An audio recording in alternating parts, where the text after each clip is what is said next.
All right, let's test this mic out. So let me make sure that I can hear it over here.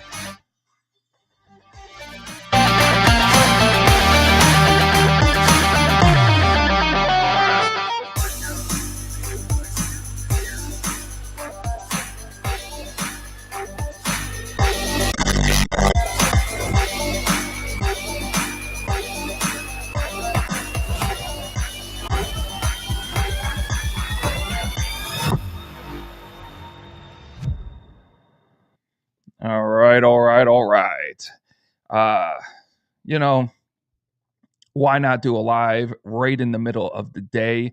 Going to talk about where I'm going tomorrow. If anybody has any requests why I'm up in this part of northeastern Arizona, just let me know. Last time I went live, it was absolutely just a blank job. Things didn't go right. So you are my producers. The three people who are on here that are watching right now, you are my producers. Please tell me if the mic is good, if the picture is good, if it's crisp, and anytime that it might go off. Now, I have it on my phone over here, but it lags about 10 seconds behind. So, again, why not do a live? I'm paying for this streaming service, right? So let's go in here really quick and see if anybody is in the chat. Nobody's in there. Okay. A few things. I was looking over before coming live, which I wasn't going to do. Enlightened Truth Seeker, thumbs up, thank you. I was going through a couple of YouTube people that I don't follow that were, somebody told me about a couple of individuals that they followed for a couple of years and then kind of unfollowed and then refollowed. And we've been on YouTube.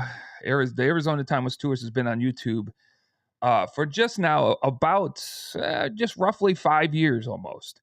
And so I just wanted to see, what to compare it to with people that kind of do the same thing, but not quite exactly, because I can't find anybody who does what I do. And if you have like a YouTuber that you follow that does what I do in the state of Arizona, please throw it up on the screen here. Leave it in the comments if you're watching it later, because obviously I need to, do a deep dive into somebody else's video footage, because this one individual that I was watching, and this is the reason I came live, is he had 9 million views on a 2014 video. And I had to say, without saying the person's name or the channel or anything like that, with 9 million plus views, one of the worst videos I've ever watched. And I'm trying to sort some things out on TikTok, YouTube, Facebook, Instagram, MeWe. I'm almost everything for the last 5+ years. Facebook being about 9 years, but it wasn't all the Arizona Timeless Tours. But the Arizona Timeless Tours page has been up and running, and has probably got the most content that people really don't know about. If you want free content, folks, before I take it down, you'll want to go to the Arizona Timeless Tours Facebook page. I know it's for the old people, but I'm one of those old people.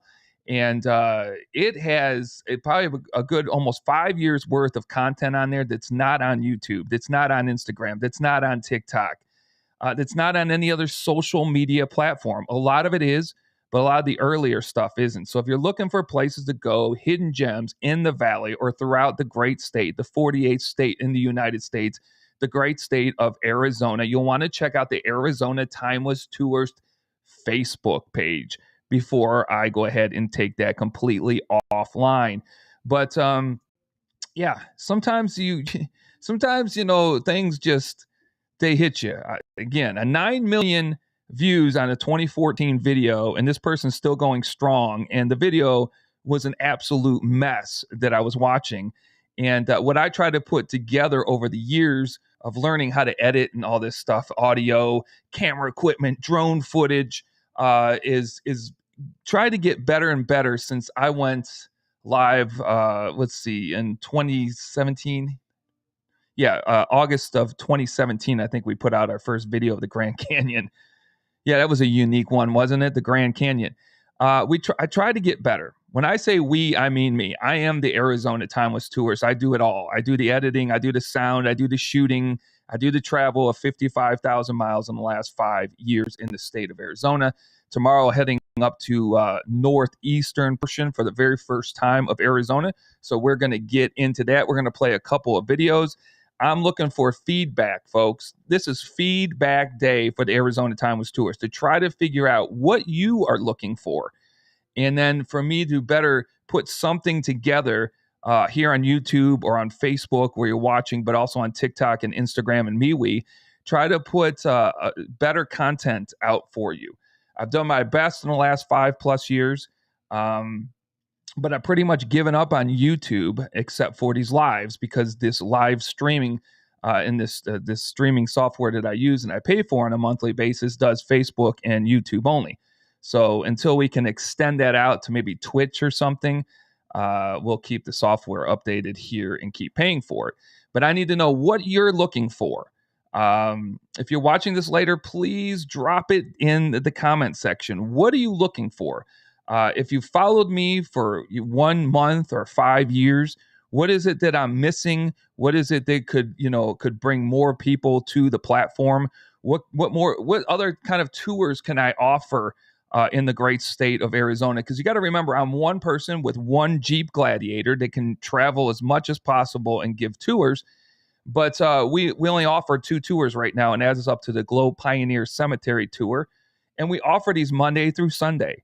Now, obviously, I can't do both, but I offer the Monday through Sunday, the Globe Pioneer Cemetery Tour, which is the second best cemetery to me in the state of Arizona.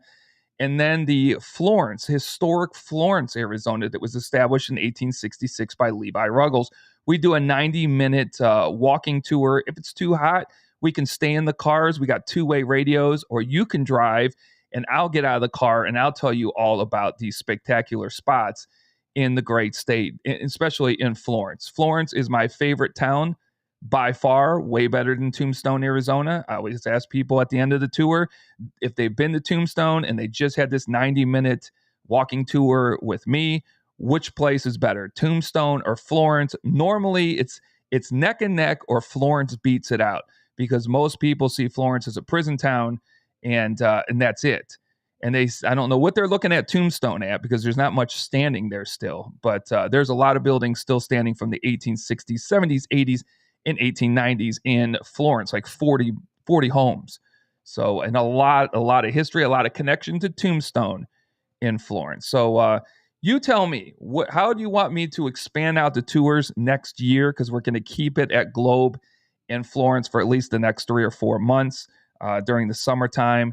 You tell me what you would like to see, what kind of videos you would like me to do. Should I produce more live shows, some question and answer shows? I need to know where we can get better, where the Arizona Timeless Tours can get better and bring a better product to you. Because again, after watching that one that has 9 million views, and the video is just atrocious to me, but it has 9 million views since 2014. I got to start rethinking things. Again, My number one platform is TikTok, 171 plus thousand followers there with over about 65 million total views. Then we have YouTube, which has, we're just short of 4,500 followers on YouTube. Instagram's got like 6,900 followers, and Facebook's got like, I don't know, 1,200. And again, Facebook has the most content. So if you have family and friends coming in from out of town, join the Arizona Time with Stewart's Facebook page. It's free.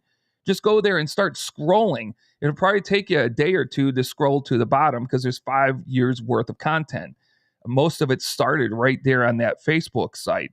And if you want to join, just join the Arizona Time with Tours Facebook. Don't join my personal Facebook page because I deny them every time. I got like 75 people in 9 years on my personal Facebook page. You don't want to be there unless you're my family or close relatives. You don't want to be on my Facebook page. So check out the Arizona Timeless Tours Facebook page. We're going to play some videos. Hopefully, some people come into the chat.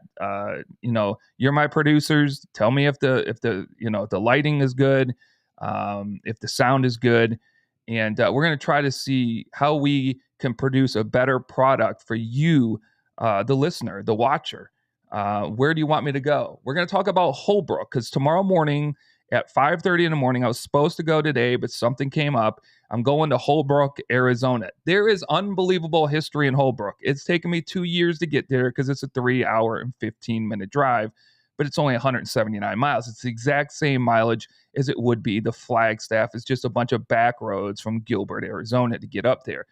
A lot of nothing to Payson and a lot of nothing after Payson. So, but there's too much history in Holbrook for me to skip it. Again, it's been over 55,000 miles of traveling, and I hadn't hit Holbrook yet. So that is it. Tomorrow at 5:30, you'll see some new TikTok videos going up. I doubt you'll see anything new on YouTube or Instagram, but you will see something new on TikTok in the next 4 or 5 days if I get up there and get back into the valley by tomorrow at about 3 o'clock. 6 hours of driving for 2 hours of filming. But again, the history of Holbrook is unbelievable. But then I have to ask the listeners, is Holbrook something you want to hear about? Do you want to hear about the history of Geronimo and Holbrook, the Apaches in Holbrook? Do you want to hear about why that town was people think Tombstone was rough and tough? It isn't even close. Tombstone Tombstone wasn't even close to what Holbrook was in 1880 and 1881. You have the Hash Knife gang members. You have the cowboy outfit. You have the Aztec Cattle Company up there, one of the largest in the state in 1881. You have shootouts and you have all kinds of stuff going on up there. So let's talk about it. You tell me what you might want to hear when I get back, what kind of stories you might want to check out on Holbrook. If you have something in the Holbrook area like Winslow or something like that you want to see, please let me know. Petrified Forest, not going to go there, but probably a pretty cool place, only about 20 miles east of Holbrook. But there's way too much to talk about there. But it goes back to, do the listeners, do the viewers want to hear about Holbrook? I think TikTok does because I think there's some interesting stories that I'm going to bring out. Uh, but we'll see. We'll see. Let's mish it back up here. Let's go into a couple of these little videos I got rolling here. Years before Neil Armstrong and Buzz Aldrin set foot on the moon, a joint venture between NASA and the USGS had managed to recreate the moon's lunar landscape in northern Arizona. In July and October of 1967, engineers blasted 143 craters to make a real-life replica of the Sea of Tranquility.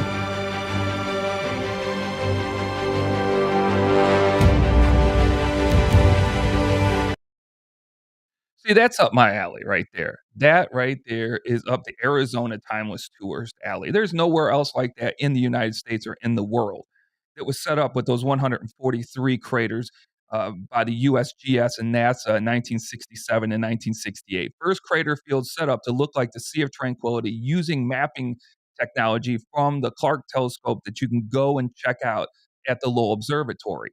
That video probably's got 1,200 total views on it, which, I would be like, that would be one that have 25,000 total views on it. But those are the kind of places that absolutely in my top 3 ever of the 250 plus locations I've traveled in the state. That's top 3 right there. That is unbelievable. It's a hike to get in there, but the views aren't showing that it's top 3 to the viewer, to the listener. So, again, let me know in the comments if that's something that's worthwhile going to. All right. Something that NASA created in 1967 for Neil Armstrong and Buzz Aldrin set foot on the moon. It was their training ground right there in Cinder Lake, about 15 miles north of Flagstaff. And it got pretty bad there recently with some fires, so I'm hoping it's okay. But that's cinders. It's volcanic rock in that area. But there's a lot of beautiful pine trees that now surround that area, so I don't know what that looks like anymore. But please let me know. Be like, Dean, that is not what we're looking for in the state of Arizona to go and visit and check out that kind of history. So let me know what kind of history it is for you. Maybe it's something more like this. 1959, the United States government launched the Corona Spy Satellite Program, where they launched 144 spy satellites up into space. There was only one problem. They needed a way to calibrate the cameras on those spy satellites. So they set up 272 of these Maltese-looking crosses throughout the Arizona desert from 1960 to 1967.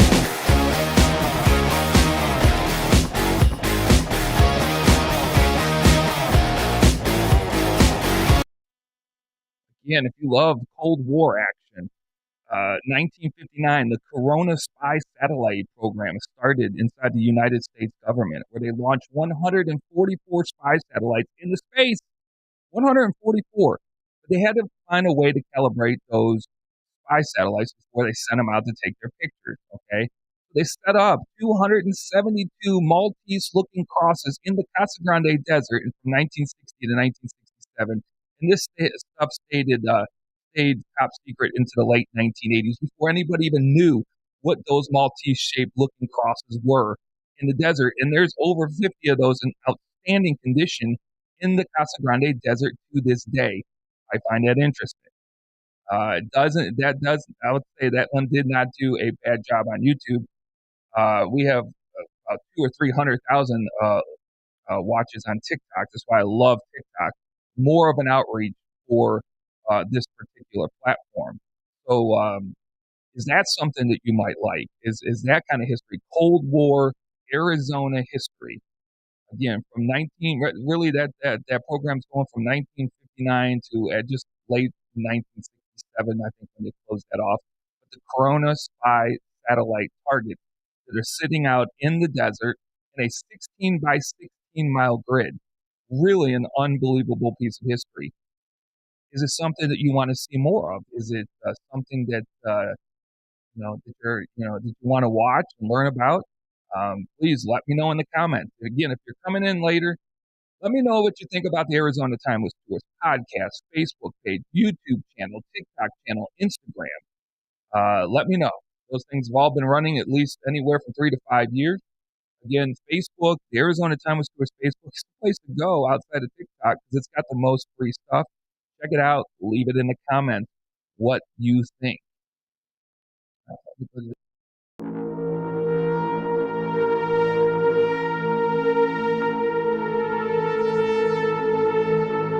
I'm going to go down to the Death Cave. Why not? Why not? In 1878, a group of Apache raiders attacked the Navajo encampment near the Little Colorado River. Almost every Navajo man, woman, and child was killed in the raid. When the Navajo leaders got word of this attack, they sent out 25 men to avenge the fallen encampment. But unfortunately, the trail went cold. A few days later, they sent out another scouting team. The scouts had found nothing until they were startled by a blast of hot air that was coming from underneath the ground. Upon further investigation, the scouts discovered that the hot air was coming from an Apache campfire in an underground cavern beneath them. They gathered up the dry sagebrush and driftwood on the canyon floor and started a fire at the entrance of the cave.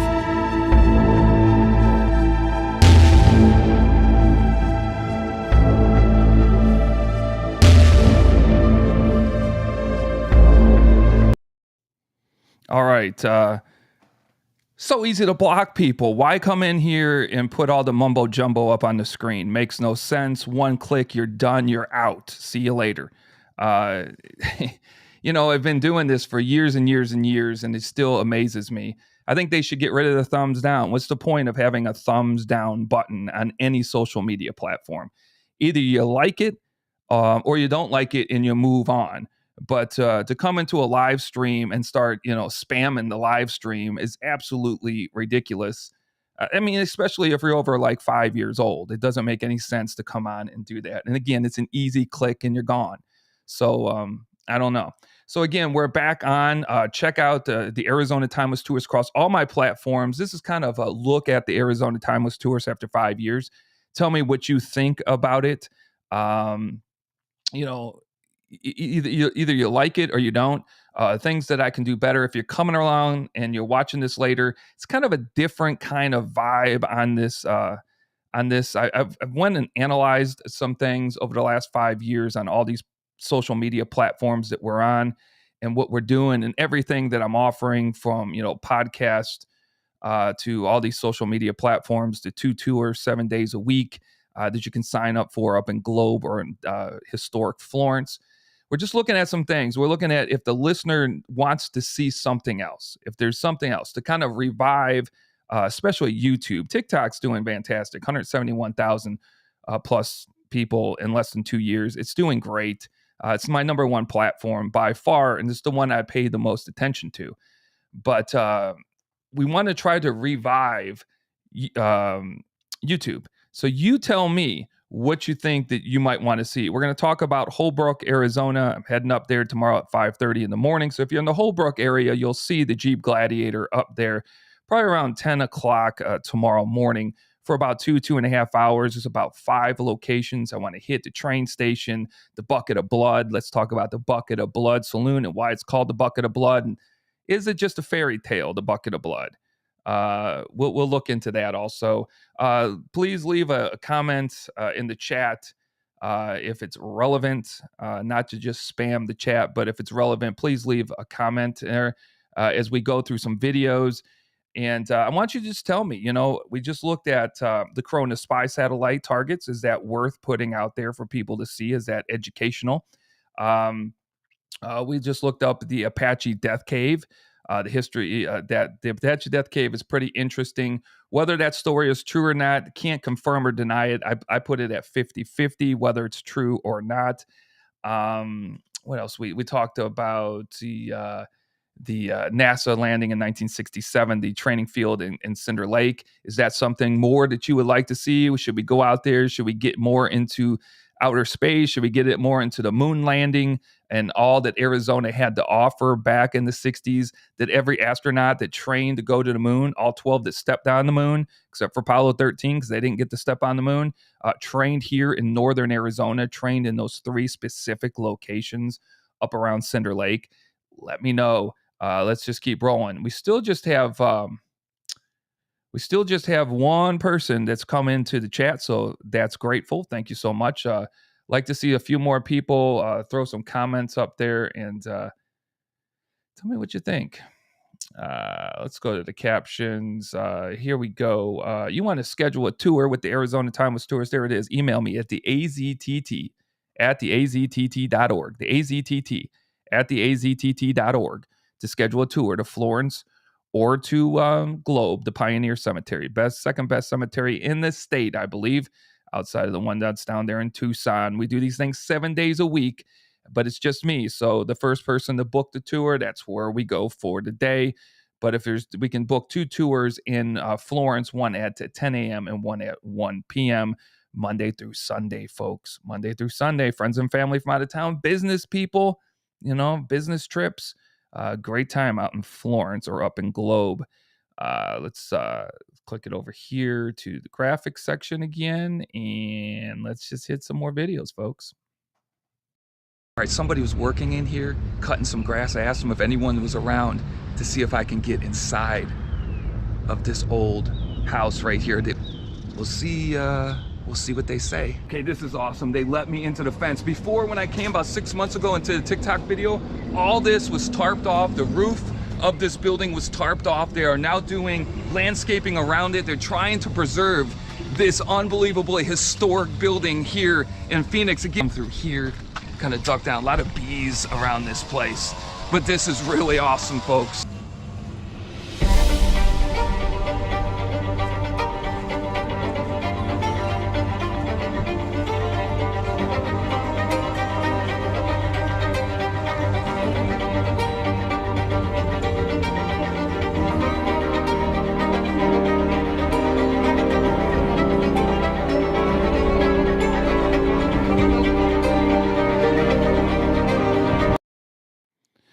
All right, we had a few more people jump in. Just really quick, what is this live all about? Wife is teaching classical piano downstairs. Open up the window so I can get a little bit of light in the office because I usually do these at nighttime. Last couple have been absolutely terrible with the audio. I think too many people online at one time in the house and around us. And just trying to do kind of a look at the Arizona Timeless Tourist over the last 5 years and what the viewer, the listener on the podcast or wherever you listen or watch the Arizona Timeless Tourist at, whether it's on Instagram, YouTube, TikTok, Facebook. We're on 5-6 different sites. We're on all the podcasting platforms. There's 44 podcasts out there. Last one I think was done on the 15th of December of 2021. I need to get back into podcasting, but I just need to know what you're looking for, because what started this off was I went online to a guy somebody recommended that does these YouTube things, but he travels everywhere. And I really haven't watched anything. But then I watched a 2014 video of this guy that's got over 9 million views. And I'm not going to mention the individual or anything like that, but the video was, for 24, it was terrible. I mean, I tried since 2017 to make a good video up until 2021 when I really put YouTube away and went straight to TikTok, Instagram, and Facebook. And I looked at those videos that this guy's averaging 275,000 views on, and I'm like, where am I going wrong here? I know we only cover, when I say we, it's me. I know that I only cover the state of Arizona, the little over 7 million people that live here. But we're just barely at 4,500 followers in 5 years on YouTube. This is why I love TikTok, 171 plus thousand followers, but it's not just the followers, it's these over 66 million views on TikTok in less than 2 years that have really got me out there and has helped to book tours and stuff like that. I need to see how I can revive Facebook, Facebook, how I can revive YouTube, how we can get back into putting videos on YouTube that people want to see across the United States, but especially here in Arizona. Again, we have over 7 million people living in this great state. TikTok has shown me that I probably got 60,000 followers just from the state of Arizona on TikTok. So TikTok has shown me that it can be done. It's just a lot harder to do on YouTube. And let me just say this, it's a lot harder to produce a video on YouTube.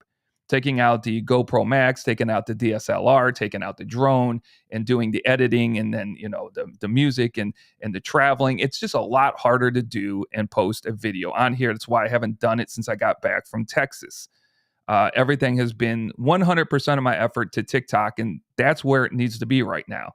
But we do a podcast, so check out the podcast on Google Podcasts, Apple Podcasts. It's on every single platform. Okay. We got 44 podcasts that we did all the way up to December of 2021. And let me know if the podcast is something that you want to see come back online. I used to go somewhere, come back, do the podcast. I kind of stopped doing that, just as I kind of stopped doing YouTube videos. So I appreciate that. You please just let me know what you want to see. We just watched 5 videos of 5 places that I love. The one that you just watched is the Daryl Dupa homestead. Lord Daryl Dupa, who's credited with Jack Swilling with naming the towns of Phoenix, or the city of Phoenix and Tempe. Him and Jack Swilling are known as the fathers of modern day. I don't want to get people upset with me. Modern day Phoenix. They were the responsible, especially Jack Swilling, for coming in and digging out the ancient Hohokam ditches to bring water into Phoenix. There's no water coming into Phoenix. There is no 1880s Phoenix, Arizona. Okay, so Jack Swilling, he's really known as the father of Arizona. So is Lord Darrell Dupa. But again, that's the Darrell Dupa homestead. He didn't build it. It was built around 1870.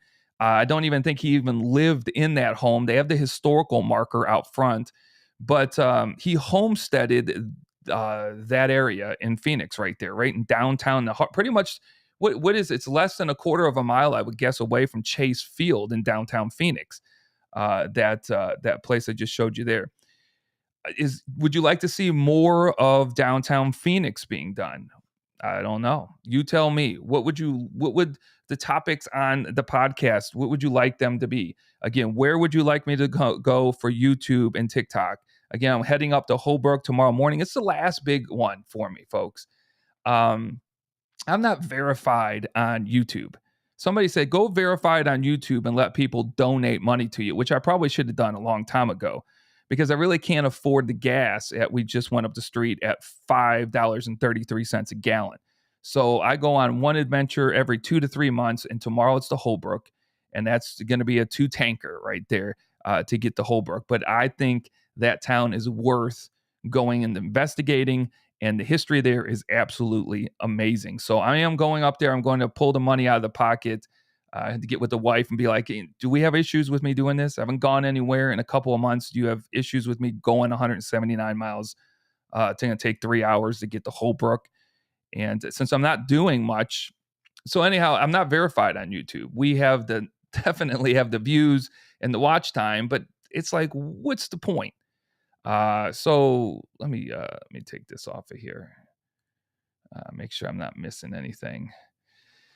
So in order for me to gas up the Jeep again and to go to these off-roading excursions or northern or southern Arizona anymore, I need to know kind of the viewers, the people who put their time into watching it for a month or the last 5 years and watching the Arizona Timeless Tours and seeing all these travels. Where would you like to see me go? What do you think would be good to put up on the Arizona Timeless Tours social media platform that will get at least people in Arizona and the Southwest to watch it? Again, we are a complete success on TikTok, but we're trying to turn it around here on YouTube. So let me know, Jesse, Jewel, Paul, who else was on here? Enlightened, Truth Seeker, what you would like to see on this channel coming up here in 2022. I mean, we're in June. We're halfway through 2022. And there are no brand new YouTube videos I've uploaded on here. So throw out something. Let me know what you think. Here's another video for you. Start this episode of the Arizona Timeless Tours. I just want to thank everybody who supports 4,800-pound rusted relic of the USS Arizona, a boathouse, was part of a memorial in Pearl Harbor, originally built in 1951. The USS Arizona Boathouse represents the largest and only piece of the Pearl Harbor Memorial to ever be given to a tribal community.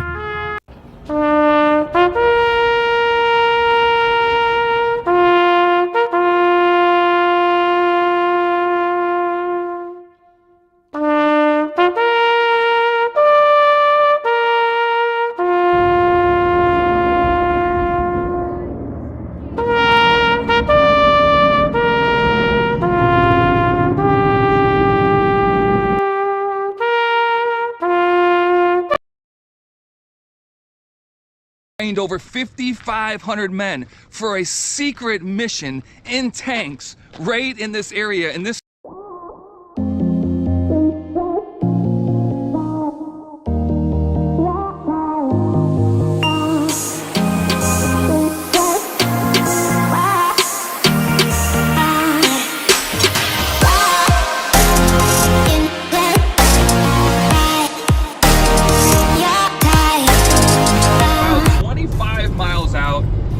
I had to stop at a rest area.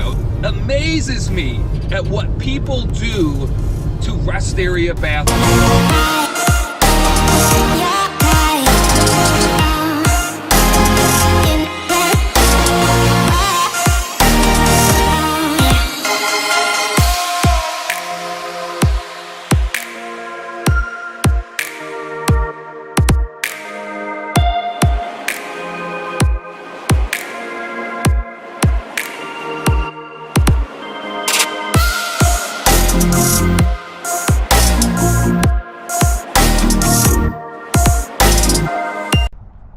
this is the reason I traveled 188 miles to Quartzsite, Arizona to check out the grave of Hi Jolly.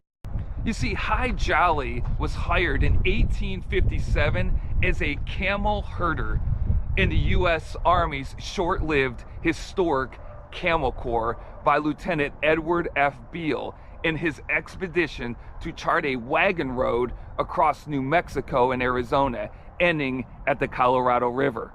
In 1861, the Civil War commenced, ending the day of the Camel Corps. Hi Jolly returned to this very area, trying his hand at mining, packing, scouting, and delivering the Jackass mail and selling water to travelers.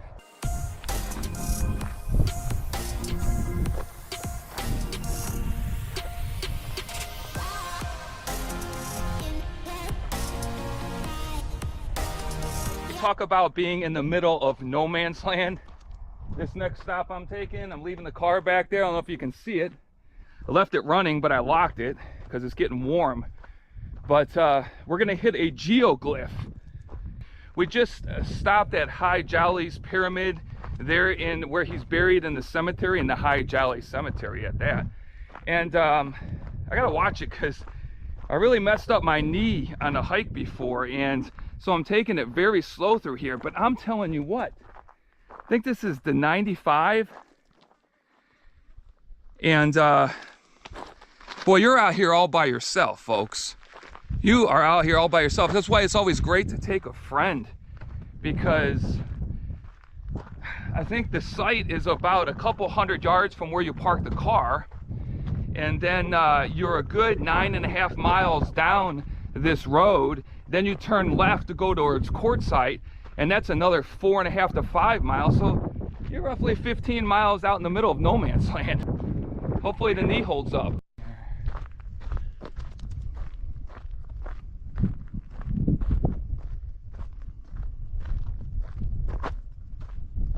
All right, so I'm almost there. I'm gonna pop this drone up. It should draw every huge fly that's around here to the buzzing noise of the drone. Again, I left my glasses back in the car, but I'm not going back to get those suckers. So, all right, here we are.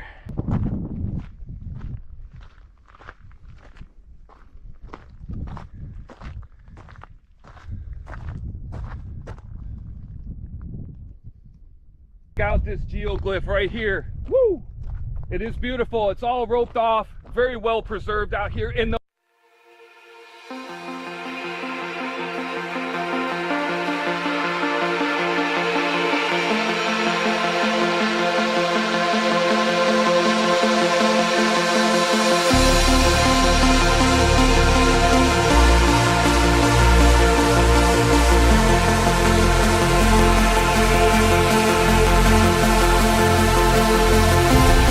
the geoglyph before you tells an important story. Native Americans of the lower Colorado River region have oral traditions which were handed down through generations. This geoglyph may tell the mythological story of a god who thrusted a spear into the ground to make the mighty Colorado River.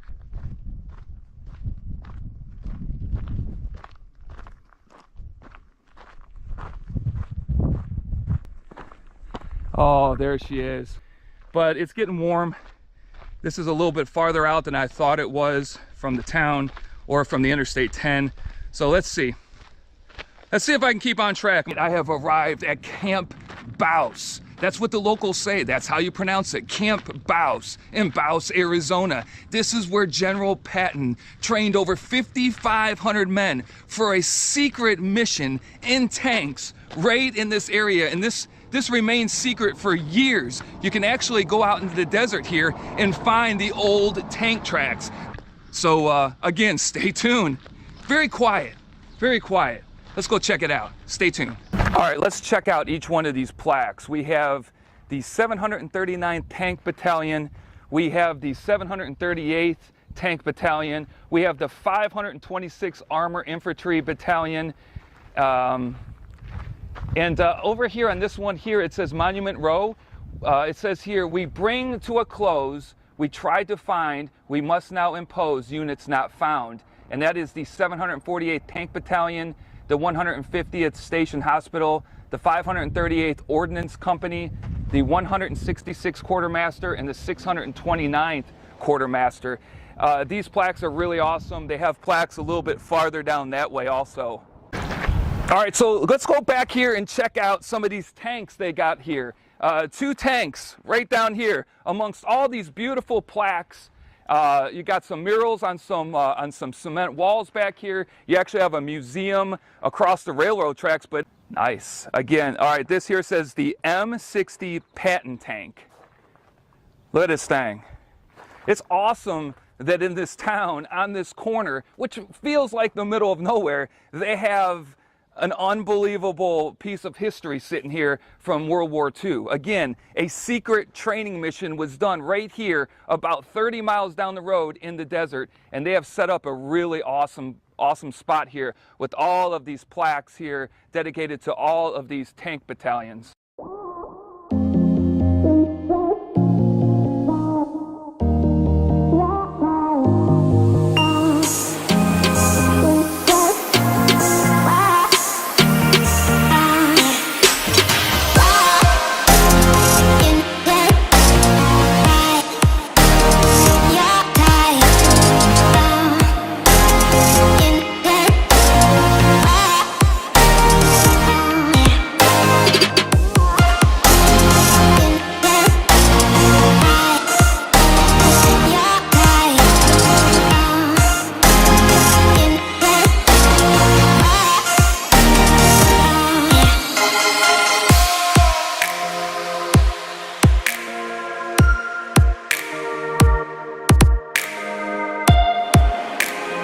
I got the air conditioning blasting, so if you hear it, that's what it is. What a great day. All this done by about 10:30. B should be back in the valley by 1:30. It looks like it's going to be at 2 hours and 26 minutes from where I'm at. It's roughly saying it's only 180 miles, but roads that I'm going down now are like 35 and 45 miles per hour because they're just, if you're car sick, you don't want to come down this particular road. But what a great time for really my last big Arizona.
All right, folks, you tell me. You tell me if there's some other Arizona history that I am missing that you need. I'm doing my best to bring you the best Arizona history I can possibly find in the last 5 years, 50,000 I'm trying to bring YouTube back live. And as I'm looking at these other numbers, you don't want to compare yourself. You just don't want to do that. But you know, when you put as much time and effort as I have over the last 5 years to bring this good product to YouTube, and not really seeing anything really pay off. But seeing it on TikTok, that's why my all the new videos go. TikTok, all of them videos, that's kind of cool. But try though. Because YouTube, you know, you see the people that want to come out and talk, tell me if there are places that you would like to go in Arizona would like to visit over the last 5 years. Please let me know if you're coming to watch this later. A little bit different today, trying to analyze Arizona Council YouTube channel and all my social media platforms. It's better for you, the viewer, the listener on the podcast. So let me know. Um, uh, yeah, here's the podcast. I have studied Klondike and the Klondike Alaska. Klondike is in a very remote location. So if you were to go to Klondike, you would definitely have something to defend yourself. Make sure your car is up and running and in phenomenal order. Again, take a buddy with you to the people. Take your water this time of year. And it is quite the drive from the silver or even the valley. Taking that all the way down. Uh,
Check, check, check, check. All right, let me see if I'm sounding any better.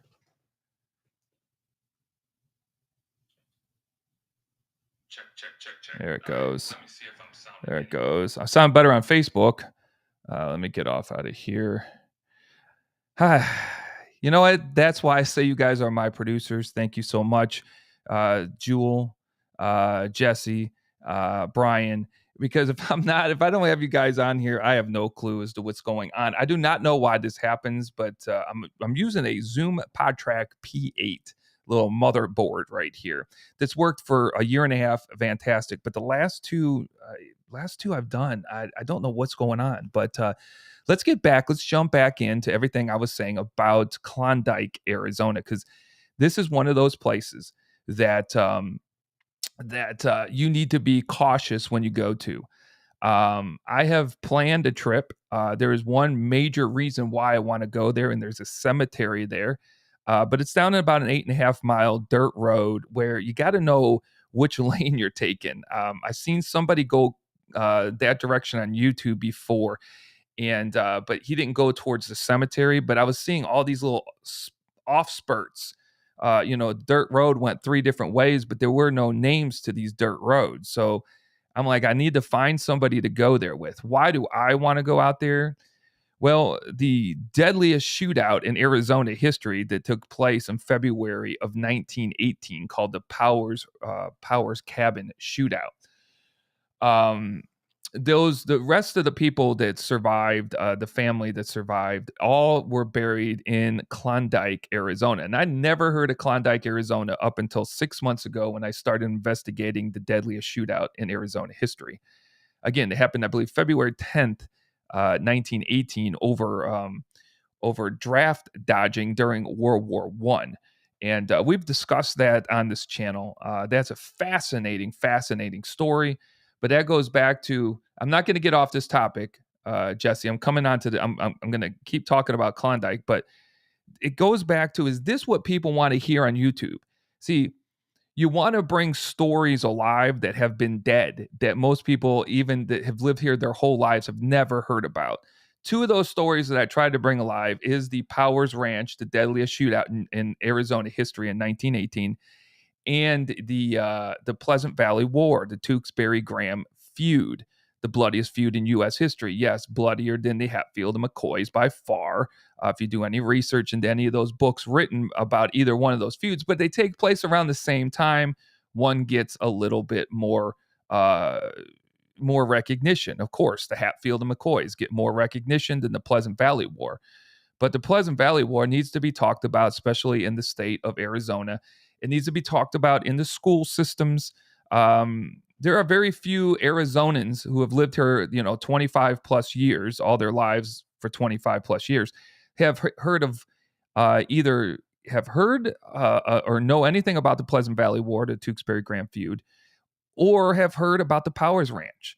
I will say maybe 5% heard about the Pleasant Valley War and less than 1% about the Powers Ranch feud. And it had a lot to do with U.S. history, the Powers Ranch, and what happened to those guys. But Klondike is where these people lived, and the cemetery is out there in Klondike. So the two brothers and the dad and the sister, and I believe the grandmother, are all buried at that Klondike cemetery. And I would love to get out there, but I can't find anybody to go with. And it's just in a location of Arizona that I am not familiar with, only familiar with it on a map. And seeing a few videos about some people who live around there who put like the GoPro on the outside of the old truck and drive in. And that's where I'm a little wary on which direction I'm going. Will the GPS be able to get me there? Because there's no drop pin for that site. But Klondike is very remote.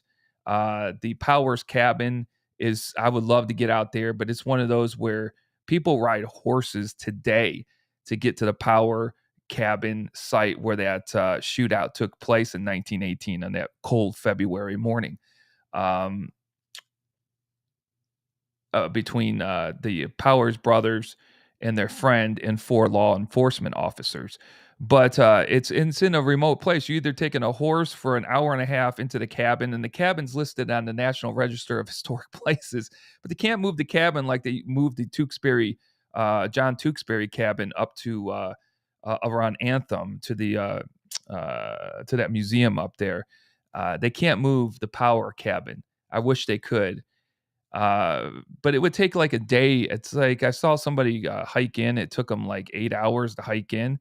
Then they stayed overnight, which I probably wouldn't want to do unless I was with like 10 people and heavily armed. And because it's so remote. And then, you got a 8-mile hike out. But it's an unbelievable location, Klondike. Love to go there. The Powers brothers and their father, see, they were working a mining claim out there. It's one of the reasons they didn't want to go fight a war that they knew nothing about, that most Americans, especially in the Southwest, knew nothing about.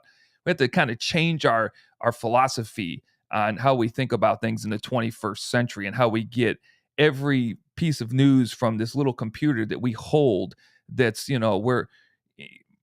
part of us. You leave your phone at home and you could be going down the street. What are you going to do? You got no contact with anything. But those people living out there in that wilderness in 1917, 1918 timeframe, like the Powers kids and their grandmother and their dad. They have no idea what we're doing fighting a war overseas for a monarchy. They've got updates in church if they go to church. They got updates in the post office when they go pick up their mail that there's going to be some sort of a draft here, a mandatory draft. But if you go back, I would say there's a book out there on this whole situation that I've read through, and now I'm listening to the audiobook. It's supposed to be the best book on the Powers gunfight in their whole story. If I'm going to look it up in a minute and give it to you, but that that story is pretty fascinating, and this is why I love history and why I love Arizona history and why this stuff should be taught in schools and across this great state and throughout the Southwest. Is we are doomed to repeat history. We're doing it right now, folks. Gas prices, the economy, whether I don't care where your politics lie, because we will never get into that on here. We are repeating history from not very long ago because we do not remember history, nor do we study history, nor do we teach our kids in school history, real history they need to know. So we're doomed to repeat it, and we constantly do repeat it. And the Powers, the whole story of the Powers cabin and the Powers boys and their dad on that draft dodging, it sounds bad today, but hello to you. Good to see you. It wasn't. If you go back and you look at, they had no understanding of why they were getting involved in this world war, why they were going to across the country to fight for somebody. They the radio, the TV, and no TV, very little radios out in that time. Again, if you're going to get the newspaper, you got to go to town to get the newspaper, and you're still probably not going to understand why we're having a draft back in the days. So it's just a different time. And what the government did to people who didn't sign up for the draft, how they went after so-called draft dodgers back in the day, is something that people need to dig into today. And sometimes we say we've never seen this before. We got through a couple of years of something we in this generation have never seen before, we believe. Well, if you go and you research all the laws that were set in place during this time, 1917, 1918, during the war, the Great War, the war to end all wars, right? World War I, you will be set back, as I was. I had to call a buddy of mine and say, do you know the laws that are on the books for people about the draft? And do you know the consequences of maybe not buying a war bond back then, or not signing up, or maybe not having your draft card on your person when a police officer asked you back in those days? You'll be flabbergasted if you go back and you look at the laws that were on the books. You'll be like, is this America? Because it blew my mind, folks. It absolutely blew my mind. Let me go look up this book really quick. Let me get out of here. And look this up really quick. You see, now I'm kind of going off because we're talking about the Powers. We're talking about Klondike. In what I really wanted this live to be, and that was how to better improve this platform across all of my social media platforms, including my podcast that you can find across every podcasting platform, Apple, Google, whatever. How to, what should I bring you? How can we pep up YouTube for more views, to have it worthwhile going out and filming and editing these videos again that I haven't done in over a year since I got back from Texas. I left for Texas on the 1st of July of 2021. It's almost been a year ago. And now that we're back in the great state of Arizona as of October, but I don't think people, the right here, this comment, cool history lesson, love it, bro. But here's the issue: is this the type of content that the majority of the people, and I'm just saying in the Southwest and Arizona, want to know about, and will come to the YouTube channel, and we can do a deep dive into the Powers Ranch massacre, the shootout that happened there. I mean, again, the deadliest shootout in Arizona history didn't happen the 26th of October of 1881 at the OK Corral, or behind the OK Corral in an alley. No, by the boarding house. No, that's not it. It happened in February of 1918. And that's a trivia question I believe you can beat anybody with. probably maybe 1% of Arizonans know about it. So if you did that and you say, you know what, hey, let's bet this. What is the deadliest shootout in Arizona history? I doubt they're going to give you the correct answer. I doubt it. All right, let's go. Let's find this book. So please, if you're watching this later, go into the comment section and tell me what you want to see if we were to bring back YouTube videos. If not, just hit me up on TikTok with the other 171,000 people we got out there. Here it is right here. Valley of the Guns. The book is called Valley of the Guns. Let me show you a picture of it here. Let me pop this back down here. Come on, Dean. The problem is I can't blow it up for some reason. Yeah, it's not letting me do that. Let's bring it back to the front here. Let's see if we can't get this a little bit bigger here. Oh, here we go, right there. You know, I've been to some major used bookstores that, you know, sell used books for like $80 to $100 and stuff like that. And I was looking for one of the original books written on the Pleasant Valley War and the Powers Ranch. And the guy looked at this one. He had not read this book here, The Pleasant Valley War and the Trauma of Violence, Valley of the Guns. That is the Pleasant Valley one. And let me see if I got the Powers Ranch one on here, if you want to check it out. This is it right here. Here, yeah. All right, let's go. Let's drive it back over here to the beginning. This is the one. I'm sorry, I just showed you the Pleasant Valley one that I was listening to. I've read this one now once and listening to it again. Arizona's deadliest gunfight, draft resistance and tragedy at the Power Cabin in 1918. Heidi J. Not even going to pronounce her last name. It's Osselaer, but this is what it looks like. That's the front of the book. You can get it online. You can get it. I read all of mine. You download the books and stuff like that. But this book is said to be one of the best books on the Powers Cabin by far. And the other one was the best book from the other gentleman who loves Arizona history at that used bookstore on the Tewksbury Graham feud was the best book out there. But again, it's called Arizona's Deadliest Gunfight, Draft Resistance and Tragedy at the Power Cabin in 1918. And that's a picture of the Power Cabin right there that still exists out there today, just too hard to get to right around Klondike.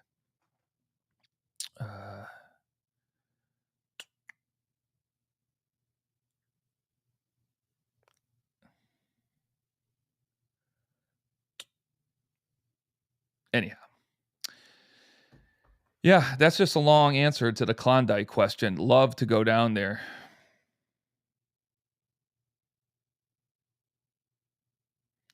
No, I don't know anything about this one. Kingman, I have a buddy who's from Kingman. He has a ranch up in Kingman. He may have heard about this before. Between Mount Nut. Yeah. That's a spot. See, tomorrow we're heading up. I say we all the time. I make it sound like I'm this huge travel agency. I'm heading up to Holbrook because of the 55,000 miles I've traveled to. And I think one of the things updates me. I've gone to over 100, I think it said 144 cities and towns in the state in the last 5 years. So 55,000 miles, 144 cities and towns I've visited in the state. I want to say I was listening to Marshall Trimble the other day on something. I think he said there's like 167 towns and cities. So I got like 20 more to get to, and I will have been to every single town and city in the state of Arizona. So, but I do not know this one. I'm sorry about that. Yeah. So tomorrow, heading to anybody that lives up and around Holbrook. Holbrook, see, it's been out of my grasp for about 2 years. And it's definitely been out of my grasp for the last 6 months at $5+ per gallon. And I just went up the street today to get something that was $5.33 at the local gas station. The other one was $5.39. So we're averaging about $5.33. We get 17 gallons into the Jeep. and roughly we get 15 and a half miles to the gallon. Now I got the Jeep. Now people will say, well, you don't buy the Jeep for the gas mileage. You're right.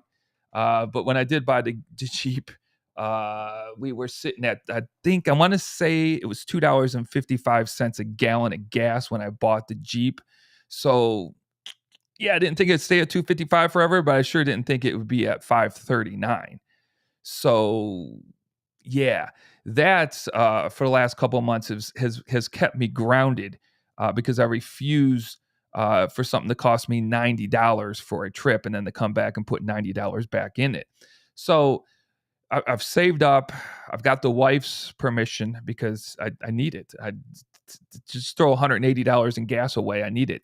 And heading up to Holbrook. What am I going to hit up there that you're going to see on TikTok, not on YouTube, and you will see an update on Facebook? I've already said, check out the Arizona Timeless Tours Facebook, not my personal Facebook page where people ask to come in. You don't want to be on there.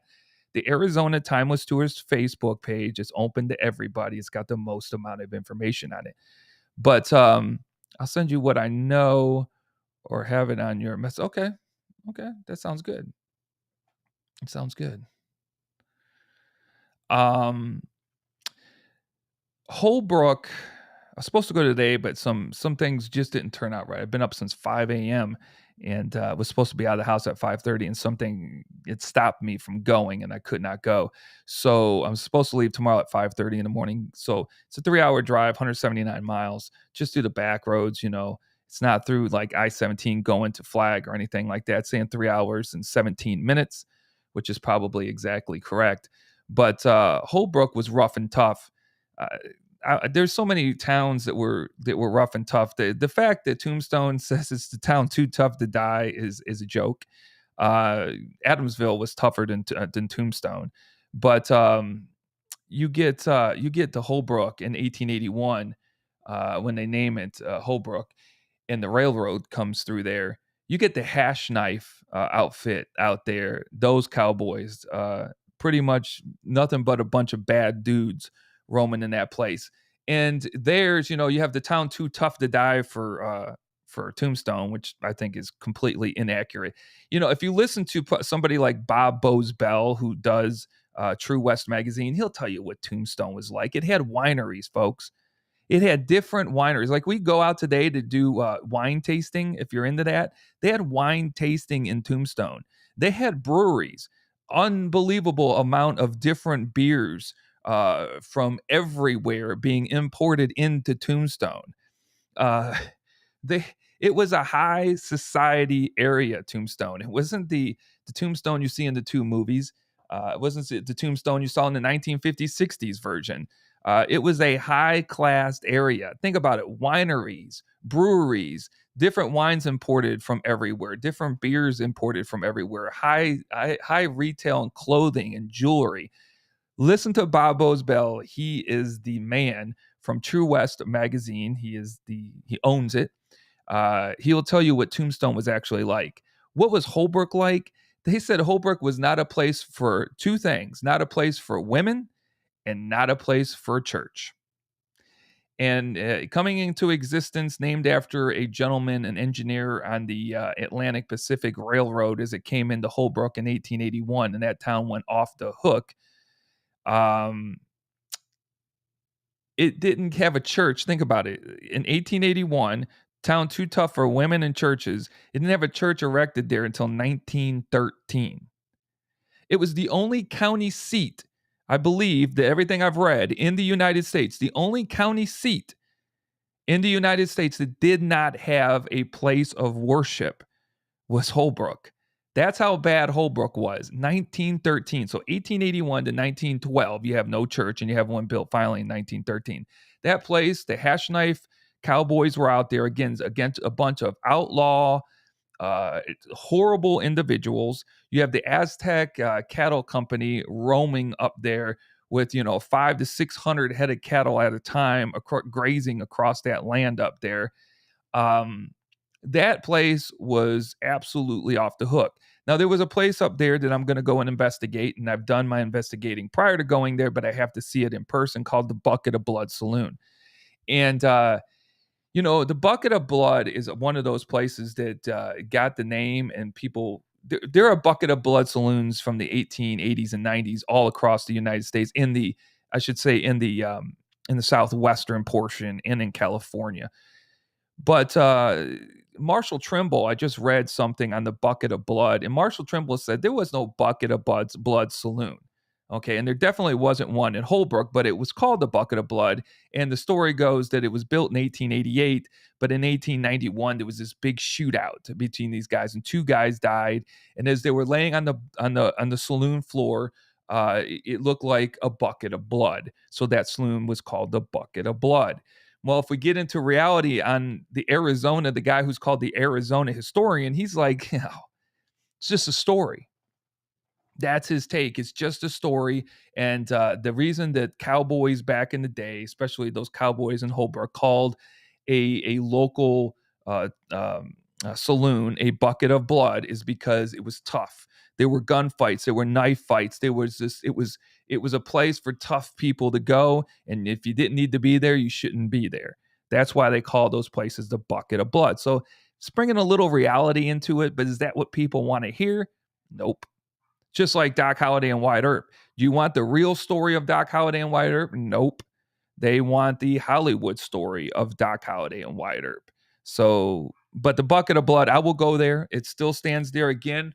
Built in 1888 in Holbrook. The so-called shootout took place in 1891. There's nothing to prove that that happened in any of the newspapers up in Holbrook at the time. But that's the story. That's the myth. That's the legend that a lot of the Northwest has, is myth and legend. Also, one of the coolest things, I just got done reading a book on the Camel Corps, and it was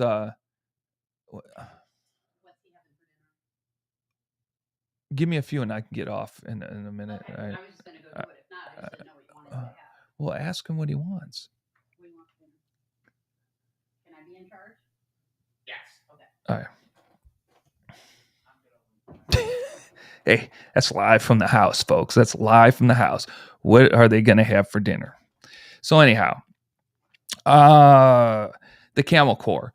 The book was absolutely fabulous. It's sitting over there. I should go pick it up and tell you what the name of the book is, and I'm going to do it. Hold on one second.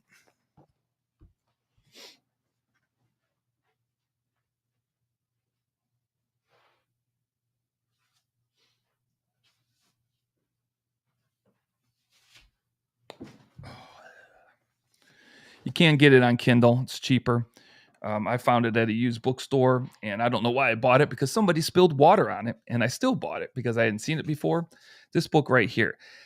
I have hundreds of books sitting across from me on the great state of Arizona and the state of Texas, and I had this thing sitting there, and if you look at the pages of this book, they're just jacked. I don't know if you can tell. They're all warped, and some of them really got some water spilled on them, and I still paid $6.99 for this used book. I like to have them in my hand, but I have it on Kindle. And this book was put up by Bob Bosbell. He had a 1-minute, 43-second video, and he was talking about an incident that happened with Apaches. And he said in this book, he had this book like up in the corner, said, you got to read this book. And I looked up there, I'm like, I got that book. I bought that book like 9-10 months ago. And I read it. How many pages is this book? It took me a couple of days, not the fastest of readers here. 382 pages. And it's just not on the Camel Corps. It says The Last Camel Charge, the untold story of America's desert military experiment.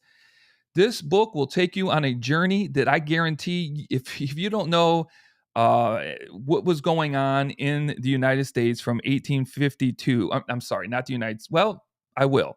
The United States from 1852 to 1859, this book will blow your mind. This book will be worth every page. This is one of those books that that I got into that you just can't put down, but you got to go to sleep. You got to go to work. You got to do something other than sit there and read a book all day on in Arizona history and the United States history. This was one of those books, folks. If you can afford it, get it, check it out. I think it's like $5 or $6 on the Kindle by Forrest Bryant Johnson. Forrest Bryant Johnson, again, The Last Camel Charge, the untold story of America's desert military experiment. It goes from Whipple, General Whipple, going on the expedition to the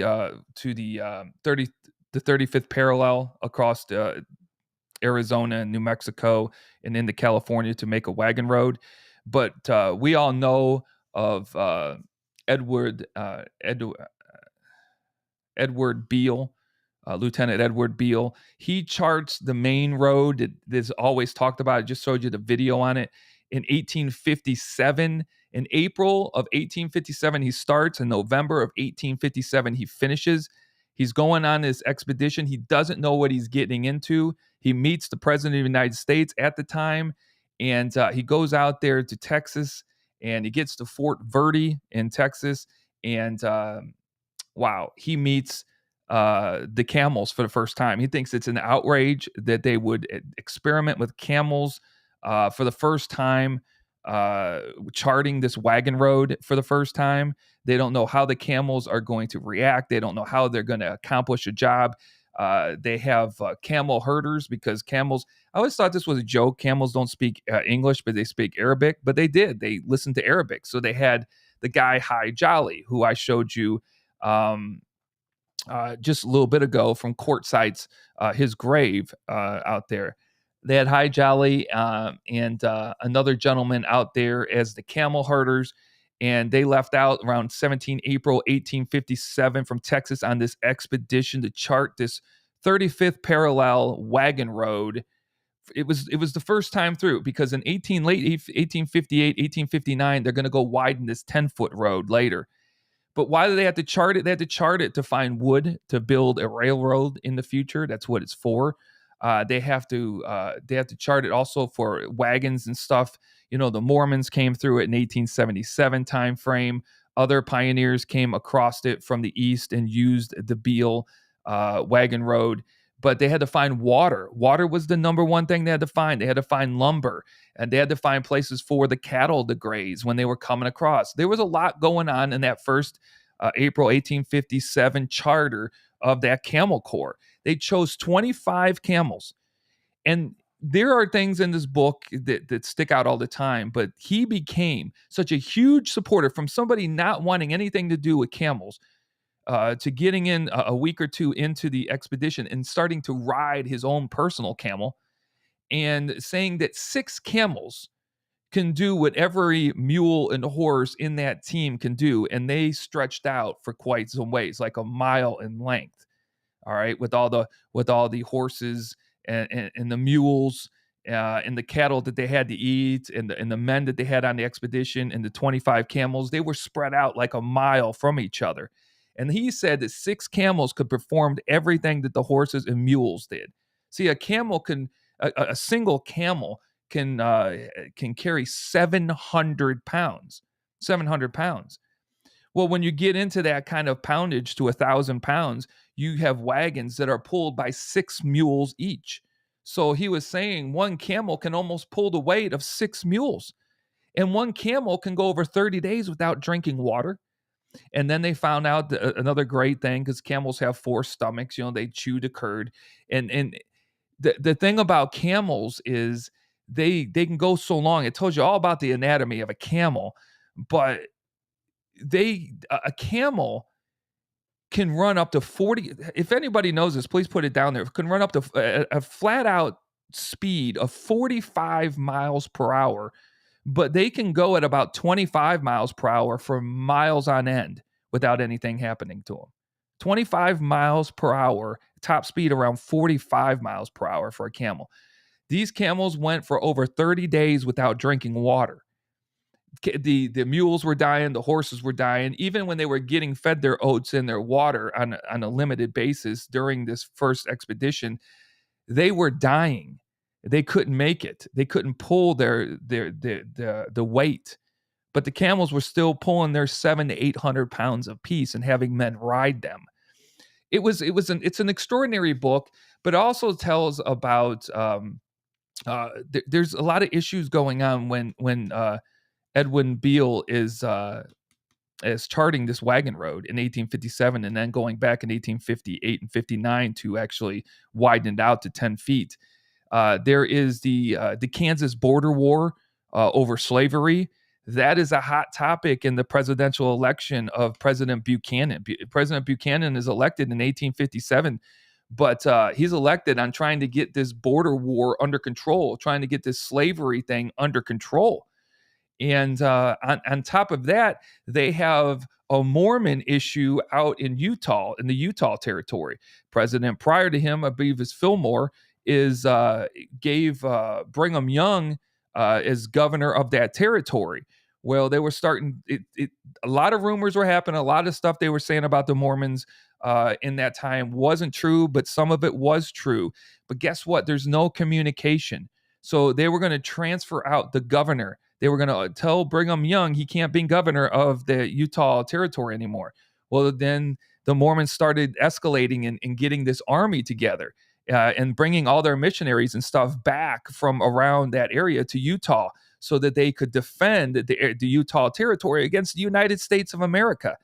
So you have the slavery problem, you have the Kansas border war, you have the Mormon issue in Utah. There was some things going on, and then you got this wagon road that needs to be top priority to get this wagon road charted from Texas all the way to the coastline of California.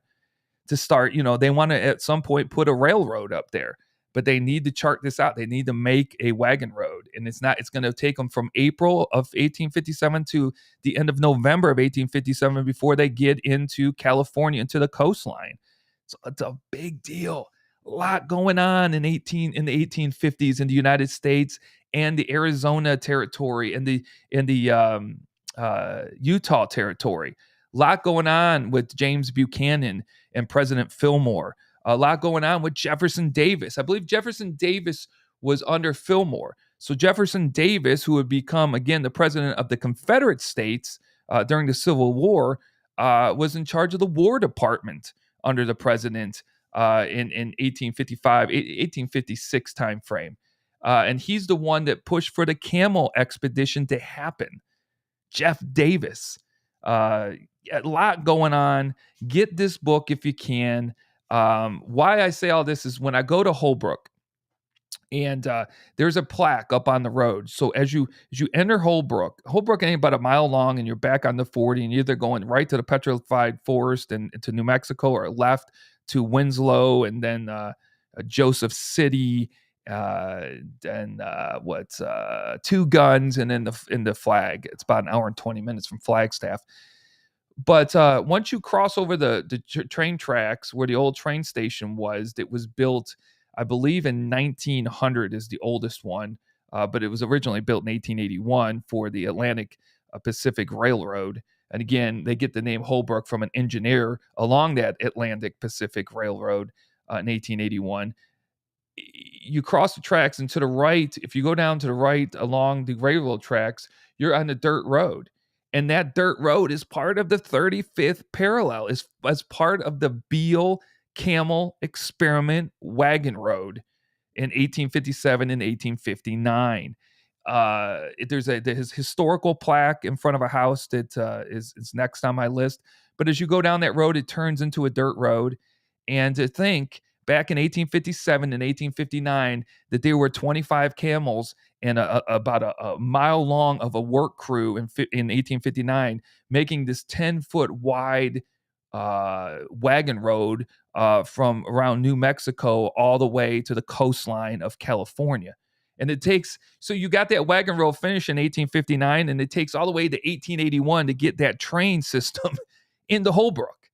And it follows the exact of the 35th parallel. What else followed the 35th parallel? In 1923, there was this road called the Mother Road that put Holbrook on the map in 1923, and that was Route 66. That's why that town needs to have more tourism. That town needs to be rebuilt back up, because Holbrook has an unbelievable Route 66 heritage. The movie Cars credits one of those hotels in the credits of the movie Cars because it inspired it. And it's not the one with the teepees, it's a different one. But a lot going on. And then Of course, after the mother lode closes, what closes the mother road of Route 66 is Interstate 40. And Interstate 40, a lot of Interstate 40 runs along the 35th parallel where the railroad tracks are at. All that set up in 1857 and 1859 by a guy named Edward Beale and his camel corps of 25 camels. Unbelievable story. The crossing of the Colorado River was an unbelievable story with the horses, the camels, and the mules. Here's another one that you can win a trivia question on, and I'm going to get to your comments really quick. Which one can swim better across the Colorado River in 1857? Was it horses? Because the river was running well and it was deep. They had to swim. Was it horses? Was it mules? Or was it camels?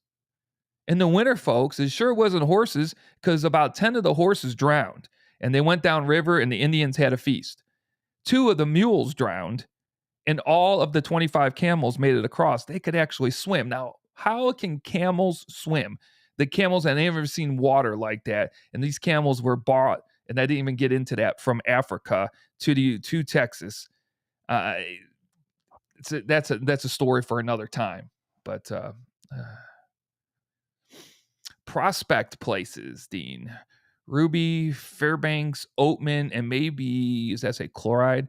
Have you been able to gather any history of these places? Would love to see you do some shows, maybe some of these.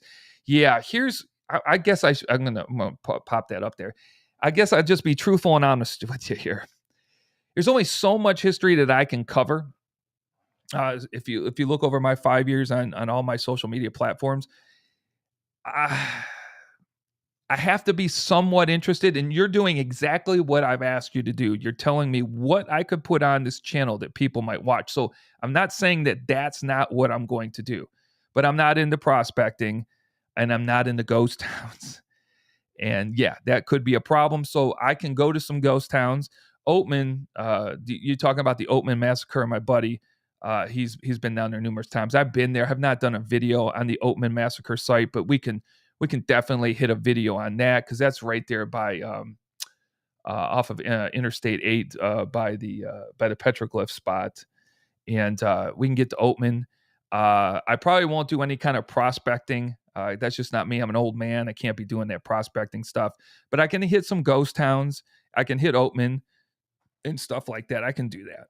Thank you. All right. Again, get The Last Camel Charge by Forrest Bryant Johnson. You are going to love this book. It's going to tell you so much. As fast as you can read a 400-page book, you'll get through this thing and you'll be like, wow. And one of the stories that comes out of this, that is the reason that I bought the book, was because Bob Bozbell said that there was this Apache stance, an Apache stance that pretty much nobody's heard about, but it's written in that book. And just really quick, what the Apache stance is this. It's not Apaches. It's I'm going to make sure I get this right. Let me the Mojave. It's the Mojave. So you have the Mojave out there on the Colorado River. Okay. They've had enough of the U.S. traveling through there. Edward Beale had no problem when he crossed the Colorado River with the Mojave, because he traded with them. He had 2 wagons designated with gifts and stuff to trade with the Mojave natives. And he was able to cross and then come back and cross back to get back to Texas. So that wasn't an issue. It was going to become an issue in 1859. The Native Americans that lived in that area had enough of the Americans coming through there at the time, all the wagon trains coming through there. They were done with it. So there is a group that needs to come from California and meet Edward Beale in 1959. They need to meet him. Okay, now there's not telephones, there's not cell phones, there's not letters that can be sent. Beale and his expedition in 1859 is saying he's hoping and praying that these people meet him close to the Colorado River to resupply all the troops and everybody who's working on the road, especially with food. So that's what they were in charge of. So what happens is this group of 40 men, I want to say they're on 20, 20 camels. They're using 20 camels, and they're bringing all these supplies, and they get close to the Colorado River, and there's a line in the sand. It's almost like Texas and the Alamo. There's a line in the sand by the natives that are there at the time saying, what they're telling you is don't cross this land. It's 40 miles to the river. Don't do it. There's other signs in the sand saying if you do it, it's at your own peril. But the gentleman who's in charge of the expedition, who we'll talk about at another time, is absolutely unbelievable. And he's like, I got to get this stuff to Beale and his expedition, and nothing's going to stop us. So he goes on. Long story short, the Native Americans stop him like 2 to 3 times. One time in engaging with arrows and guns from crossing the Colorado. He can't do it. The river is hundreds of yards across. So they're making up these makeshift rafts to put everything on to put them across the river. Well, they can't do that while the Native Americans are shooting bows, arrows at them and sinking everything and hitting them. So he's got to figure out a way to get across the Colorado so he can get to Edward Beale and this expedition in 1859, resupply them and help them get back. So what he does is he buries the supplies around the Colorado River. He buries them really well, all the food. And he takes 20 of his best men and he puts them on camels. And he tells them, look, we didn't come here to fight the Native Americans here. We didn't come to engage. We've never had this problem before, but now they're not letting us cross the Colorado River. We got to get to the other side to help the Wagon Road expedition. We have to be there in a couple of days to resupply and to help them out. All right, and to bring them news on what's happening here on the Colorado River. So what do they do? This is awesome. Hi Jolly is there also, folks. Hi Jolly is there. He gets these camels in 4 rows of 5. So they're 4 rows, 5 deep. And they're looking out towards the river. But as they're looking, there's over 1,000 natives on the other side, 1,000 Native Americans on the other side just waiting for them. So what he does is he gives the order, and the first row of camels takes off. And after that first row, that 5th camel gets there, the next row takes off. And then the next and the next. So you have 20 camels now spreading out just a little bit. These camels are running at 45 miles per hour at top speed. Okay. Now, the Native Americans had seen these camels once on the first Beale expedition in 1857. And then they saw them again with these guys when they wouldn't let them cross. They saw the 20 camels that they were with. So they were used to looking at these strange looking animals, but they saw them as slow moving animals. They didn't see them as an animal that could run 45 miles per hour. I never knew a camel could do that. They are at flat out speed with their weapons loaded, coming at these guys. It says in the book, it looks like to the Native Americans, it looks like that these camels are floating on air at 45 miles per hour. And they see the dust up coming at them. And there's these massive beasts coming at them. And when they get within 10 to 20 yards, the Mojave, they jump, they leap, they don't fire their arrows. The guns are fired from the guys on the camels as best they can. They break right through these 1,000 Native Americans, this 1,000 line of Mojaves. They bust right through all 20 camels. No guy falls off his camel. No guy is lost. They turn around, they start heading up the river, and they cross the river. And they get to the other side, and they get to the Beale expedition in order to resupply them with a few things, to give them a heads up on what's coming ahead, and to get back to that burial of all the goods that they'll need to get to California. Unbelievable story that I believe is a hidden gem story. Camels versus Native Americans. 20 camels versus over 1,200 Native Americans on the Colorado River. Who's going to win that fight? And the camel expedition wins that fight right there, and they don't lose one man. So really a cool story. Happens in 1859. Check it out. The Last Camel Charge. Check out the book. I'm going to let you all go. I've been on here way longer than I thought it was going to be. I appreciate everybody's input. Jesse, thank you. Is that Elsie? Thank you. Everybody, thank you for hanging in there. Listen to me babble. Please tell me, as Jesse has, on what you want to see. I'm going to do my best to bring you some ghost towns, some mining locations, Oatman from that suggestion right there.